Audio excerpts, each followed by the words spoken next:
all the business owners and entrepreneurs, the crazy ones, the believers, the doers, the clever makers, the action takers, and everybody else in between, this podcast was designed for you.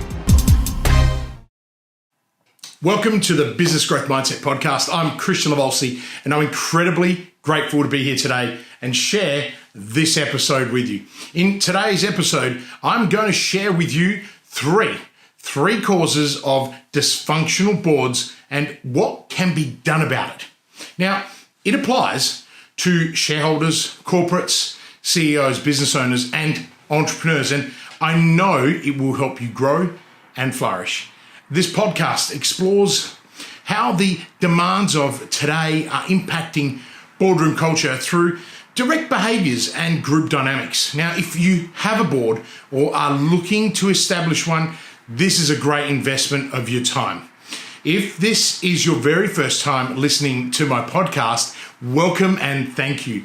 I'm so glad that you have decided to hang out with me today. Congratulations on making a really powerful decision to invest in you, right? So please make sure that you subscribe by clicking the subscribe button and changing your notification alerts settings in particular so that you don't miss future episodes. In a perfect world, we would see boards operate smoothly and harmoniously with no nuances or power plays, no elephants in the room, with all voices being heard and valued, right? However, the greater complexity facing business today, tightening regularity and the environments, and increased public visibility as well as scrutiny are leading to heightened pressures within the boardroom. Now, under such demands, director behaviours, group dynamics, and the boardroom cultures, these create defining factors when it comes to board effectiveness. Now, as an independent chair of 5 boards, maybe 6, as well as a board member of a few others, and having completed the AICD Company Directors course twice, 10 years apart, as well as recently undertaking the SME course, I've taken many notes and made many observations, both in practice and in theory. Now, when it comes to poor board decision-making and boardroom dysfunction, the root cause is often attributed to the group's psychology gone awry.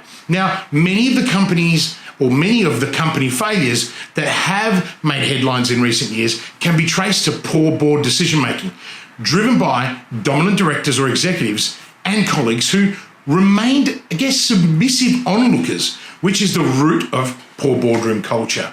The findings of reviews and as well as the Royal Commissions is that the executive and the board can get trapped in a dysfunctional social dynamic.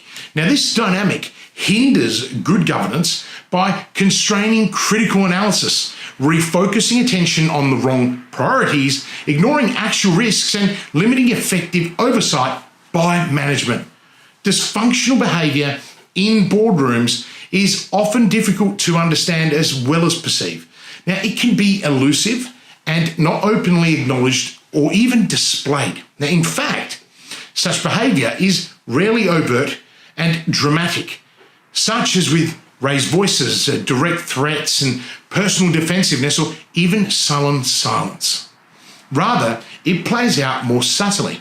Now, through futuristic glances and vague innuendo, closed questioning, quiet acquaintances, and intellectual game playing, awkward standoffs, and even silent withdrawals. Now, unfortunately, less observant directors will deny that anything is wrong and thereby accommodating and perpetuating that behaviour. Now, more reflective directors will know exactly what this feels like and how it impacts their board's effectiveness. Now, as a chair, I spend much of my time observing others and making sure that we work through the agenda while maintaining a robust conversation, the conversations that we have to have. Now, I value diversity and inclusion, and I work with the board to encourage collaboration and action. Now, my skills as a chair are growing, and admittedly, it's a difficult role, one that has required a great deal of practice and commitment to my development on my behalf.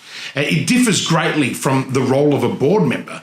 The responsibilities vary and the time commitment too is very demanding. Now, the biggest challenge that I faced was learning to not speak. Well, at least not speak so much and rather observe. Now, this skill has served me well, and I'm grateful to my first appointments and those that supported me through that crucial transition. This leads me into the career path to directorship, and I know this is of interest to some of our listeners, so I will work through this now. Boards are typically full of capable, experienced, and also well-intentioned people. Now, prior to taking on any director roles, board members would usually have spent years working their way up the executive ranks to a C-suite role. Unfortunately, during those executive days, not all directors would have been prepared sufficiently for directorship. Now, they are absolutely different roles. Let me be very clear. And surprisingly, to directors themselves, they can lack the skills, behaviours, and expectations required of board members. Now, during their time as executives, they had positional authority over personnel. They had direct access to all key information, converted strategy decisions into concrete operational goals, pushed plans through to completion, and in general, competed hard to achieve that success. Now, however, the role of a company director is quite different. Quite different to that of an executive or even senior management team. In comparison to an executive, a director is an equal among board colleagues, has access to limited information about the business, must work collaboratively with its peers to make every decision and be held accountable for the results and impacts of the organisation, despite being removed from the operation of the business. Makes you wonder why people want to become professional directors. The nature of board roles and director behaviours are very different from those formed and used in the executive environment. Now, what many directors would call their talents as an executive, such as competitiveness, the drive to succeed, being charismatic, persuasive communicators, or a hard worker, may not show up so positively in the boardroom. How do I know this? I know it from my own experiences. Research shows that under pressure, the competitive-driven executive can become the boardroom bully. The persuasive, charismatic executive can become an overpowering director personality, right? The diligent executive becomes the indecisive director who gets mired in the detail. Now, furthermore, the boardroom can intensify these traits and behaviours, and it creates total dysfunction. Under pressure, a person's executive talents will often become their director derailers.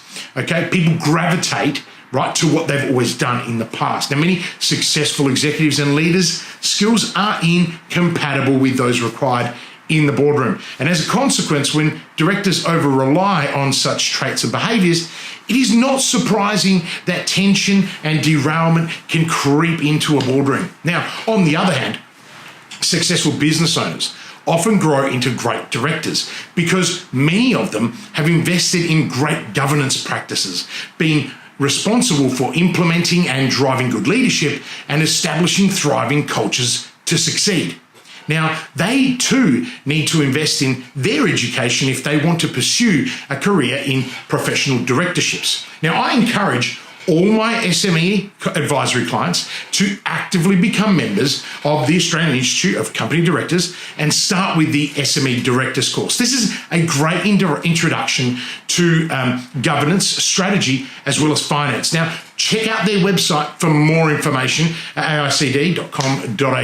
The boardroom itself has changed in the past 18 months. Now, remote board meetings have increased due to COVID, and for me, it has been a challenge to see or sense my colleagues reserved to contribute, or my peers controlling nature, or other forms of emotional tension experienced face-to-face interactions, but they are still operating behind the scenes.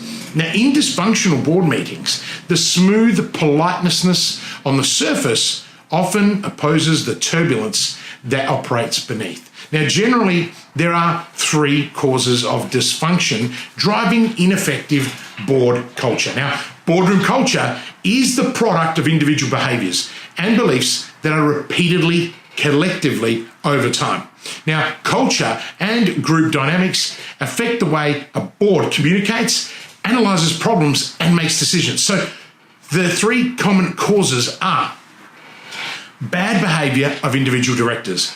Number two is dysfunctional group dynamics. And third, you probably guessed it, ineffective board cultures. Now, once you're aware that any one or all of these dysfunctions are occurring, it's critical to address them immediately. So let's explore to address them individually right now. So let's look at bad behaviors of individual directors first. Now, what you're going to do is you're going to begin with the direct ways to address individual behaviors by creating the right behavioral tone.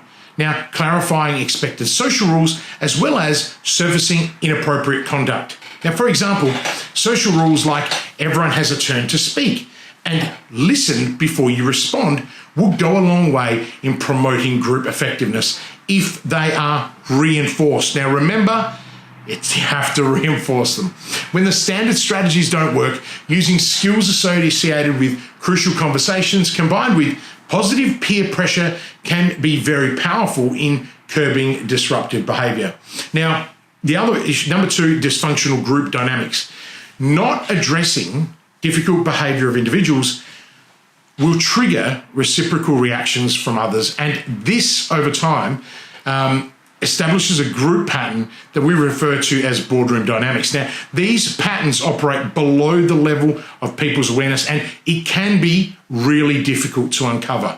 Now, recognizing them often involves seeking feedback from people outside the group. Now, in my case as a chair, I spend a great deal of time observing and speaking to each individual director on the board because I'm seeking feedback. Now, once recognized, addressing boardroom dynamics involves three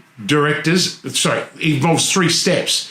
Directors accepting that the dynamic exists and has negative consequences for the board. Individuals understanding how they contribute to or enable the dynamic, and commitment by the board as a whole to manage that pattern. Now, number three, boardroom culture. Boardroom culture is a collective pattern of thinking. It's no different to organizational culture, but it's also about communicating and reacting by a board. Board culture can be functional or dysfunctional, as is rarely visible to directors themselves. Now, many boards seek feedback as part of their regular board reviewing, examining the patterns in the meeting, behavior and communicating, and also decision-making and reflecting on how these impact on their culture as well as their performance. Now, keeping board culture healthy is the responsibility of each director, not just the chair. Now, while the chair is vitally important for board effectiveness, they're not alone. And this and too many directors think board culture is the sole responsibility of the chair. Every director needs to speak up and feel that the behavior of others in the boardroom is not contributing to a successful collective result. Every director has a responsibility to provide feedback on their colleagues' behavior, and every director should try to create a climate where constructive criticism is both safe and expected. Now, every director is responsible for the culture of the boards they sit on because regulators, shareholders, and the community will definitely hold them to account for it. Similarly, organizational culture is the responsibility of the collective. A board should help set the culture or the organizational culture along with the management team, but it's the entire organization from the bottom up that needs to live and breathe its culture in order to grow and flourish. So it is vitally important that everyone plays a role in the creation and formation of the organization's core. So here's my thing. Don't wait for others to take control and solve your problems. Why wait? Why not just decide to grow your business or career and live your best life? Raise your standards and step up. Today is your day. It's your life. It's your legacy. And you can refine your board right now. Maybe you don't have a board, and this is your trigger to establish one. All you need to do is make a decision to act. Make a decision to develop a thriving team with the required skills and values to take your business, that's right, your business or your organization, to the next level. And here's the best part. You don't have to do this alone. So this is your time to decide. I have loved hanging out with you today and sharing the 3 causes of dysfunctional boards and what can actually be done about it. I hope, and I sincerely do, that you found the information engaging and you can use it to show up, stand up, raise your standards and step up. Join me and live your best life. For me, this is about being in peak state. And if you don't know how, connect with me on LinkedIn, where I share content almost every single day. Immerse yourself and raise your standards and step up and make your move right now. Don't wait. Follow and engage with me on social platforms and sign up to my new monthly insights. When you're ready, that's right, when you're ready to make a move and grow your business to the next level, set up a board, establish a growth strategy that serves you and raises your standards, go to the link in the show notes and book a call with one of my team. On this call, they will explore where you're at, where you want to go, and how we can do so together, helping you achieve your goals faster, better, and more fulfilling. If we're the right fit and our values align, they'll book a Zoom for you and I to hang out and take our discussion to the next level. If you loved today's episode, please take a minute to rate it and provide a review. This will help others to know that the content that I'm sharing is valued and valuable. Thank you. And until next time, live with purpose.